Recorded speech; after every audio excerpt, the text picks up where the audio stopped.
Telling your personal story, does it stick? When I think about the first time I had to write my own introduction, I have to chuckle. I worried about the content, and I wanted it to be just so. All I needed were the right words. Looking back on that day, I believe so much has changed. And it's all for the better. You see, what I didn't know back then, and what I want to share with you today, is that your introduction is never set in stone. Your personal introduction, I've discovered, is like our lives. It lives and breathes and is constantly evolving.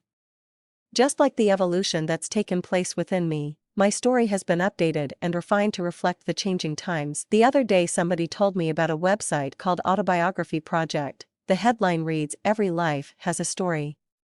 What's yours?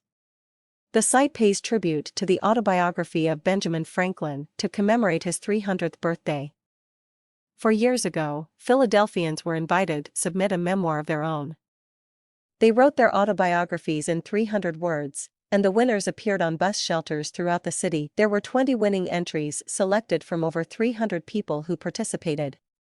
They all chose to bare their heart and soul and share their unique stories within the city of brotherly love. What was the one thing these stories all had in common? The picture they painted was clearly about a subject they were so obviously passionate about. This project was truly inspirational, which brings me to my next point. Quite often, I'm asked what needs to be included in the introduction. Well, for starters, I recommend sharing details about where you grew up, your family, your career background, and hobbies.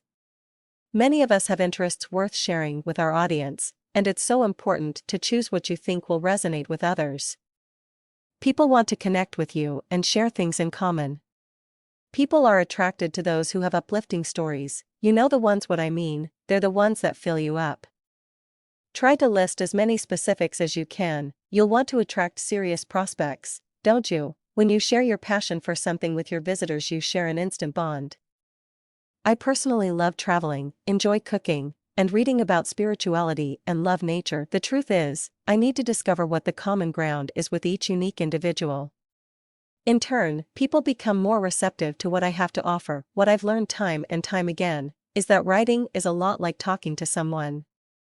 It's just like having a heart-to-heart, candid conversation with a friend. Sometimes it's all about sharing some advice, while other times it's providing them with direction. I'm enthusiastic, yet genuine, all at the same time. I prefer to lead by example and make suggestions rather than tell people what to do. I tell them, this is what worked for me, and it might just work for you.